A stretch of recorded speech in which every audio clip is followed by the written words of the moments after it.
नमस्कार साथियों, एक बार फिर से आप सभी का स्वागत है मेरे YouTube channel KP Yadav science में। तो कल हमने लाइट चैप्टर को आगे बढ़ाते हुए प्रकाश के अपवर्तन के बारे में जाना, रिफ्रैक्शन ऑफ लाइट के बारे में जाना। आज हम उसी की चर्चा आगे बढ़ाएंगे और देखते हैं कि क्या होता है रिफ्रैक्शन ऑफ लाइट।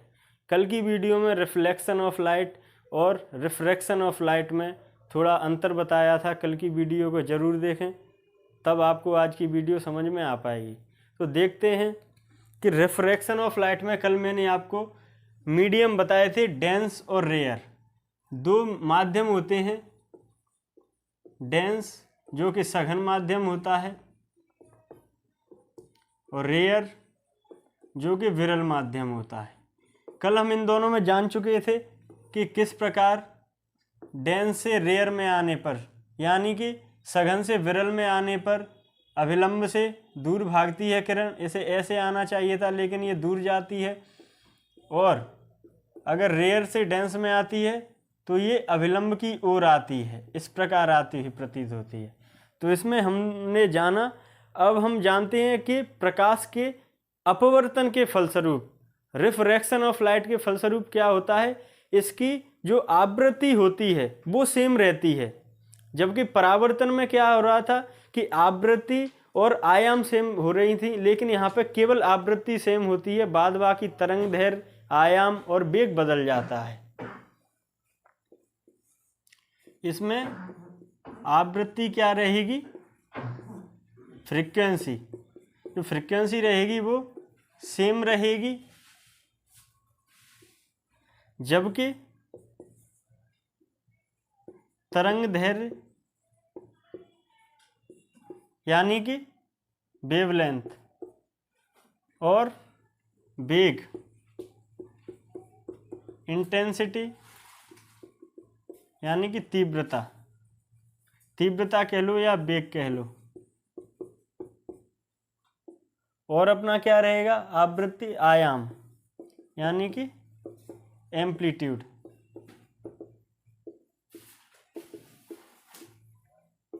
ये साथियों बदलता है। ये किस प्रकार बदलेगा, तो माध्यम के अनुसार बदलेगा। अगर डेंस टू रेयर जा रही है, यानी कि सघन से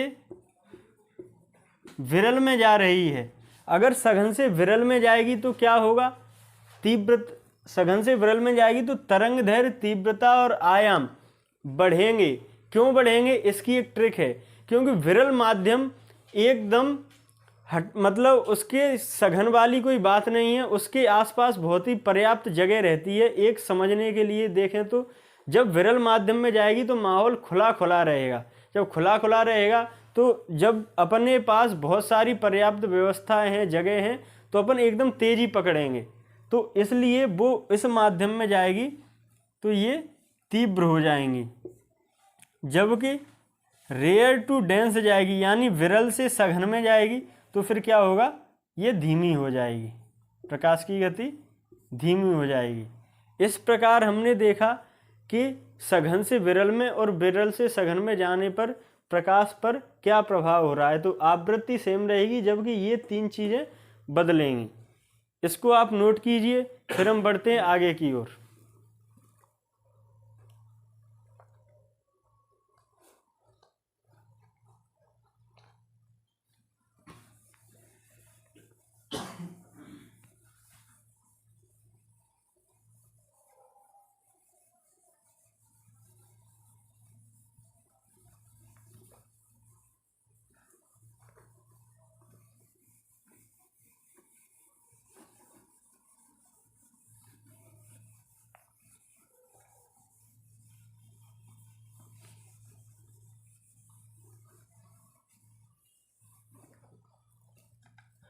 तो दोस्तों हम कैसे जानेंगे कि कौन सा माध्यम सघन है और कौन सा विरल है।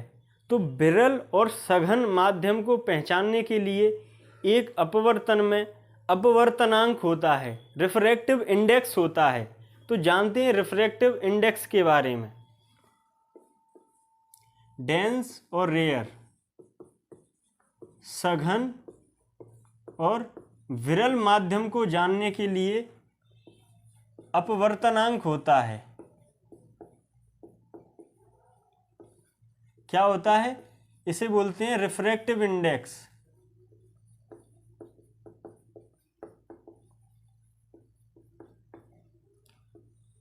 तो क्या होता है रिफ्रैक्टिव इंडेक्स? तो रिफ्रैक्टिव इंडेक्स से पता लगाते हैं कि कौन सा माध्यम सघन है और कौन सा माध्यम विरल है।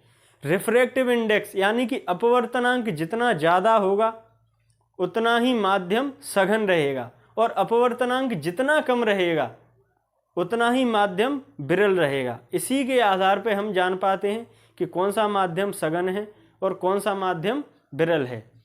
जैसे कि हम बात करें कुछ अपवर्तनांक के बारे में लिख रहा हूं मैं। ये है माध्यम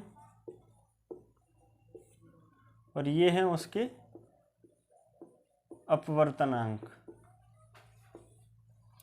अगर निर्वात का अपवर्तनांक की बात करें हम तो कितना रहता है? 0, क्योंकि निर्वात में कोई माध्यम ही नहीं है, निर्वात एकदम शून्य अवस्था है।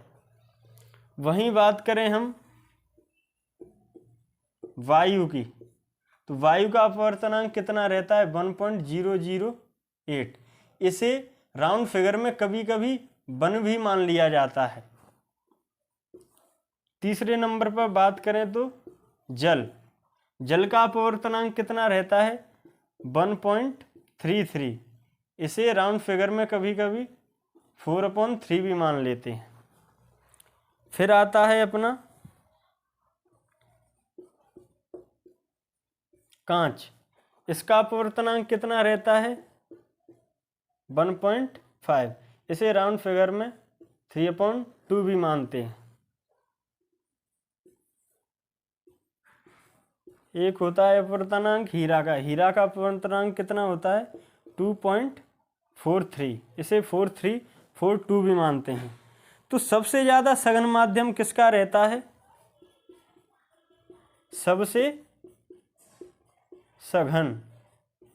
सबसे ज़्यादा सघन माध्यम किसका रहेगा? हीरा का। अब इस अनुसार हम देख पा रहे हैं कि कौन सा माध्यम सघन है और कौन सा विरल है।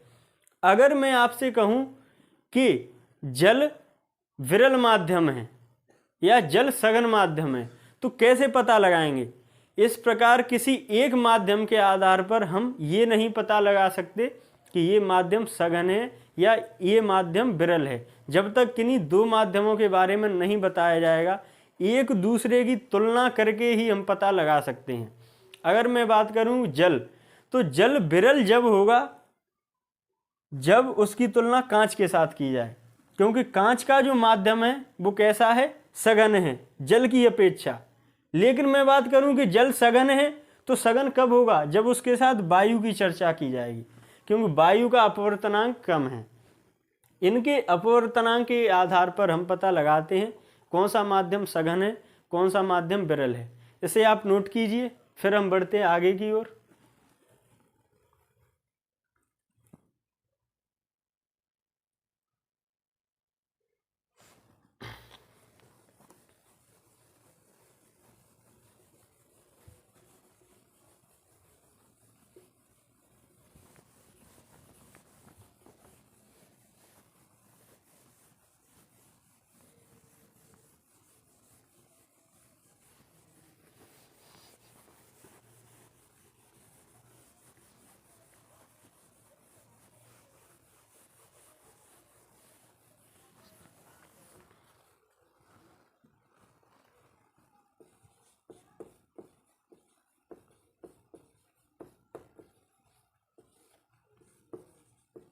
अपवर्तनांक रिफ्रैक्टिव इंडेक्स,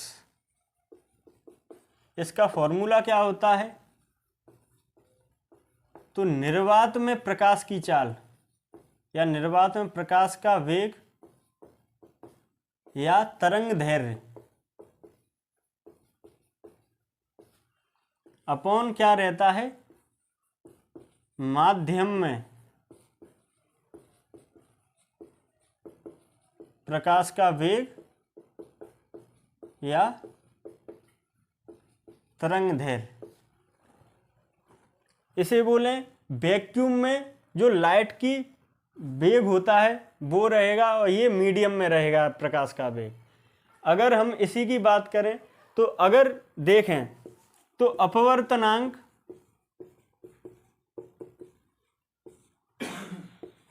विमाहीन राशि है। कैसी राशि है? विमाहीन राशि है। कैसे पता लगाया? तो जो प्रकाश का वेग रहेगा इसकी यूनिट क्या रहेगी? मीटर पर सेकंड। और इधर भी प्रकाश का वेग है माध्यम में, तो इसकी भी मीटर पर सेकंड यूनिट रहेगी। मीटर पर सेकंड से मीटर पर सेकंड कट जाएगा तो क्या इसकी कोई विमा बचेगी? नहीं बचेगी। तो अपवर्तनांक कैसी राशि है? विमाहीन राशि। सेकंड पॉइंट, अपवर्तनांक ज्यादा होने पर सघन माध्यम और कम होने पर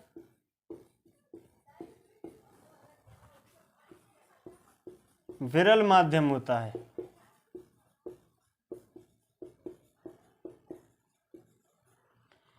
हम अपवर्तनांक से ये भी पता लगा सकते हैं कि माध्यम में प्रकाश का वेग कितना है, या फिर अपने पास अगर माध्यम में प्रकाश का वेग है तो हम अपवर्तनांक भी निकाल सकते हैं। वो अभी हम देखते हैं। आप इसे नोट कीजिए।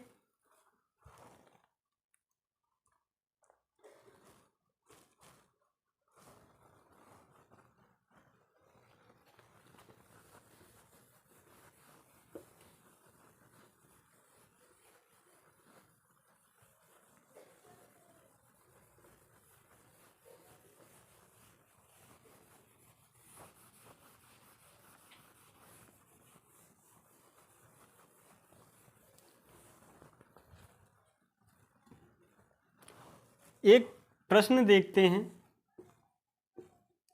यदि जल का अपवर्तनांक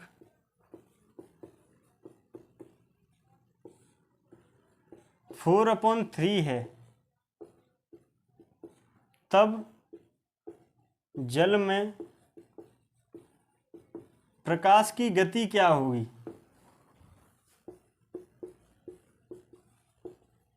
क्या होगी? तो अभी हमने एक फॉर्मूला पढ़ा था अपवर्तनांक का फॉर्मूला, कि निर्वात में प्रकाश का वेग अपॉन माध्यम में प्रकाश का वेग। तो हमें माध्यम में प्रकाश का वेग निकालना है। ये पूछा है जल में प्रकाश का वेग, यानी एक माध्यम क्या हो गया? जल, और एक माध्यम क्या रहेगा? निर्वात। तो जल का अपवर्तनांक अभी मैंने सभी के लिखवाए थे राउंड फिगर में। वैसे 1.33 होता है, लेकिन 4/3 भी लिख सकते हैं। तो जल का अपवर्तनांक कितना है? 4/3। निर्वात में प्रकाश का वेग कितना होता है? 3 × 10⁸ मीटर पर सेकेंड। और माध्यम में प्रकाश का वेग रहेगा, अभी मैंने बताया कि अपवर्तनांक विमाहीन राशि है, तो हम मीटर पर सेकंड को हटा देंगे, क्योंकि माध्यम में भी तो मीटर पर सेकंड आएगा। अभी ये पूछा है तो नीचे आएगा जल में वेग। जल में वेग को इधर लाएंगे, क्रॉस मल्टीप्लाई होगा, तो ये आ गया 3 × 10⁸ × 3, 9 × 10⁸/4 मीटर पर सेकंड। ये होगा अपना जल में, ये होगा अपना जल में वेग। यहीं अगर जल का वेग होता अपने पास तो हम क्या निकाल लेते? जल का अपवर्तनांक निकाल लेते। कोई एक चीज अपने पास रहेगी, या तो अपना माध्यम का वेग हो या फिर अपने पास अपवर्तनांक हो, तो हम दोनों चीज़ों को निकाल सकते हैं। तो ये अभी हमने देखा कि जो प्रकाश का अपवर्तनांक होता है वो किस प्रकार देखा जाता है।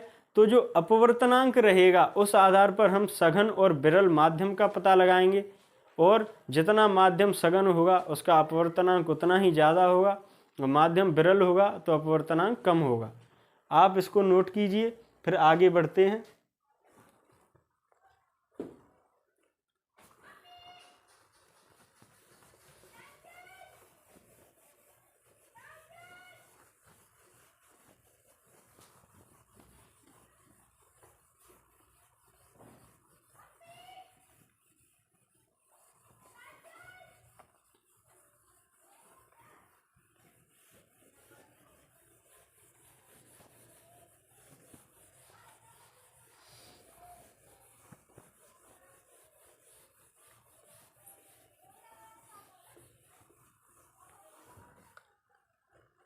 अब हम देखते हैं प्रकाश के अपवर्तन के नियम। प्रकाश के अपवर्तन के बारे में हमने अपवर्तनांक के बारे में भी जाना, जिससे हमने सघन और विरल माध्यम के बारे में जान पाया।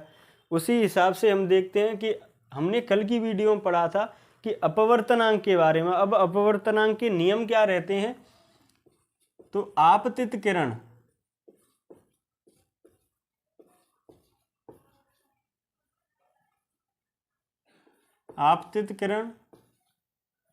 और अपवर्तित किरण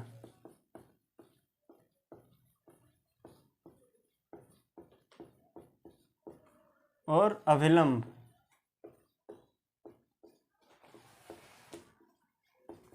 एक ही तल में होगा।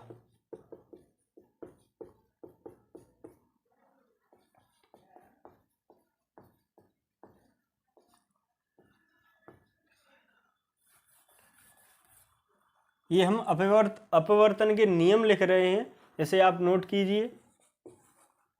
दूसरा नियम क्या रहता है कि जो आपतित किरण होती है, जिसे हम साइन या ज्या बोलते हैं, तो आपतित किरण की ज्या, इसे हम लिख दें आपतित किरण की ज्या या साइन आई, और अपवर्तित किरण की ज्या साइन आर का एक फिक्स रेशियो होता है।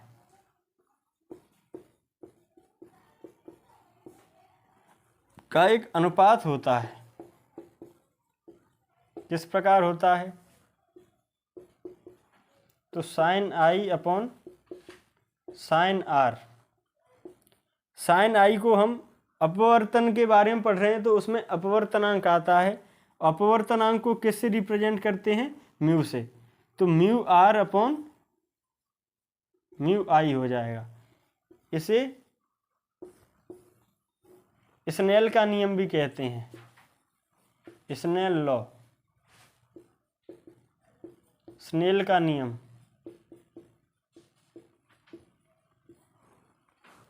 इसे आप नोट कीजिए। फिर हम अपवर्तन के कुछ उदाहरण के बारे में जानते हैं।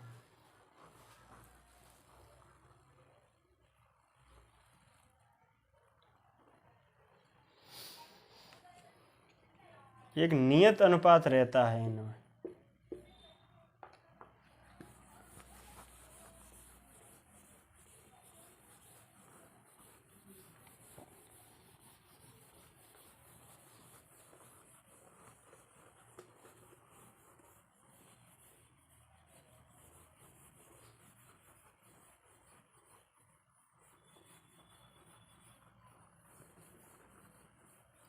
अब हम देखते हैं अपवर्तन के कुछ उदाहरण।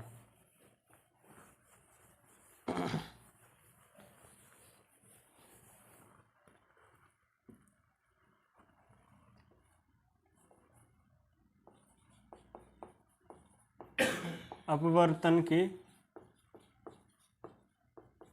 उदाहरण।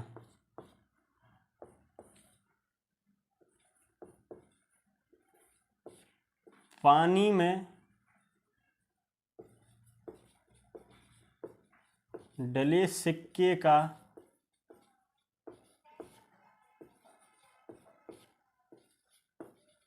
उठा हुआ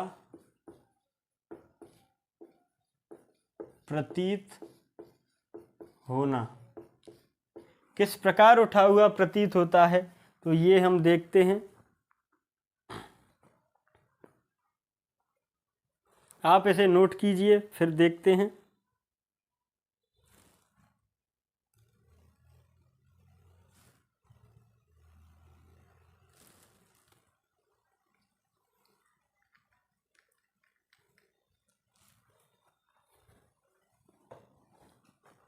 ये हमने अभी देखा था अपवर्तन के बारे में, तो एक सघन और विरल माध्यम के बारे में पढ़ा था। पानी में डले सिक्के का उठा हुआ या उभरा हुआ प्रतीत होना, तो वो किस प्रकार, ये एक पानी की हमने बाल्टी ली और उसमें ये सिक्का रखा, ये सिक्का रखा है पानी की बाल्टी में।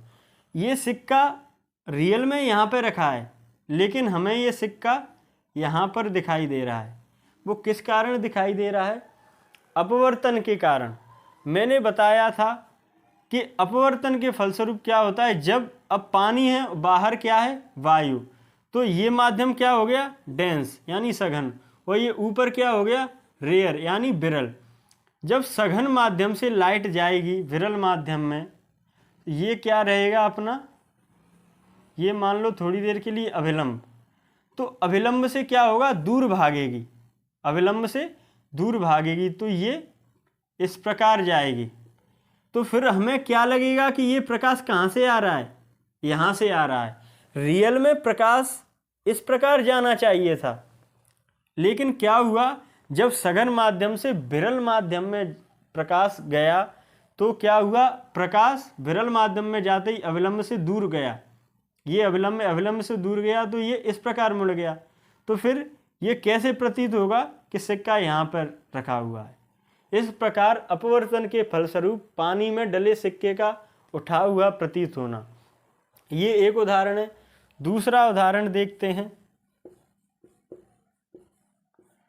पानी में डली लकड़ी का तिरछा दिखाई देना।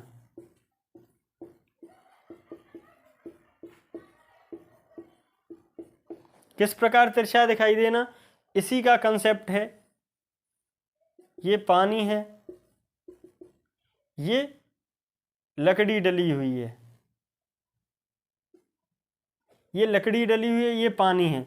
तो क्या हुआ, जब अपनी निगाह इस पर पड़ेगी, तो जैसे ये थोड़ी देर के लिए मान लो ये अभिलंब है, तो प्रकाश को जाना ऐसे था, प्रकाश को ऐसे जाना था, लेकिन वो विरल माध्यम में जाते ही अविलंब से दूर हो जाएगा, और ये हमें प्रकाश यहाँ से आता हुआ दिखाई देगा। तो हमें ये वाली जो लकड़ी है वो हमें ऐसे प्रतीत होगी, दिखती, तो हमें लगेगा कि लकड़ी इसमें तिरछी डली हुई है। इन दो उदाहरणों को नोट कीजिए, फिर हम आगे की ओर तीसरा उदाहरण देखते हैं।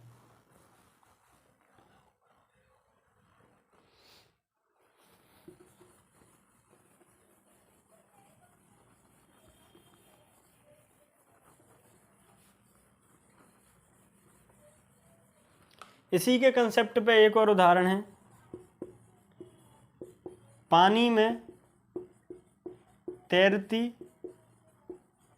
मछली का ऊपर की ओर दिखना, इसी का कंसेप्ट है साथियों। अगर मछली यहाँ पर तैर रही है, तो वही प्रकाश के अपवर्तन के फलस्वरूप हमें मछली यहाँ पे तैरती हुई दिखाई देगी। एक और उदाहरण देखते हैं।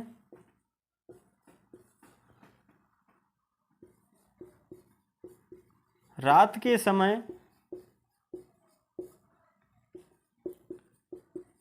तारों का टिमटिमाना,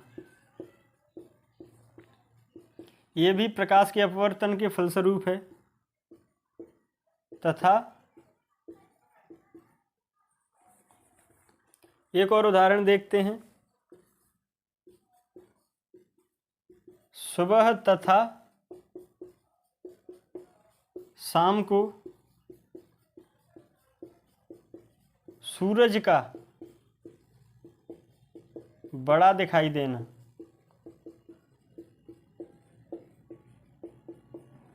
इसे नोट कीजिए। फिर हम आगे की ओर बढ़ते हैं और चर्चा करते हैं कुछ और उदाहरणों पर।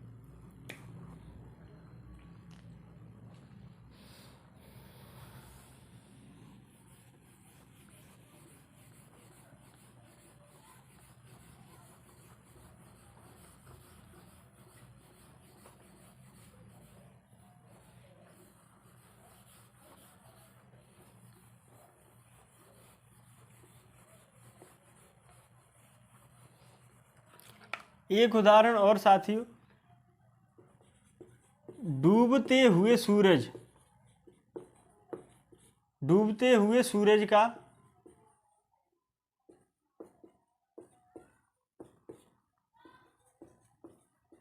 डूबने के बाद भी दिखना।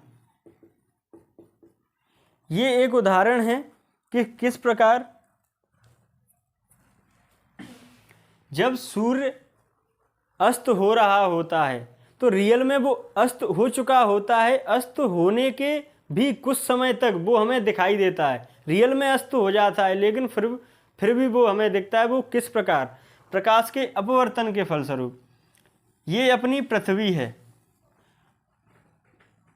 और ये सूर्य था, ये अब भी दिख रहा है और ये अस्त हो गया। यहाँ पर साथियों देखो, पृथ्वी के हिसाब से ये सूर्य अस्त हो गया, लेकिन प्रकाश के अपवर्तन के फलस्वरूप क्या होगा? ये हम पृथ्वी पर हैं। पृथ्वी पर क्या है? सघन माध्यम, क्योंकि यहाँ पर वायु है और ये निर्वात है। ये क्या है? निर्वात माध्यम है। जब निर्वात माध्यम हो गया तो ये क्या हो गया? विरल। और ये क्या हो गया? सघन। जब ये सघन हो गया तो जब यहाँ से प्रकाश ऐसे आएगा, सघन माध्यम में घुसेगा, तो इसे जाना तो ऐसे चाहिए था, लेकिन ये क्या हो जाएगा? अविलंब से दूर भागेगा। तो फिर ये इस प्रकार हो जाएगा। तो यहाँ पर पृथ्वी पर खड़े व्यक्तियों को ये क्या प्रतीत होगा कि सूरज अभी यहीं है, बल्कि रियल में क्या हुआ? सूर्य यहाँ पर पहुँच चुका है, लेकिन हमें यहीं दिखाई देगा, वो प्रकाश के अपवर्तन के फलस्वरूप। ये साथियों हमने कुछ उदाहरणों के बारे में जाना, प्रकाश का अपवर्तन और प्रकाश का परावर्तन, इन दोनों के बारे में हम पढ़ चुके हैं। कल से प्रकाश में एक नया टॉपिक स्टार्ट करेंगे, दर्पण। और इन वीडियो को आप ज़्यादा से ज़्यादा शेयर कीजिए और मेरे चैनल को सब्सक्राइब कीजिए। धन्यवाद साथियों।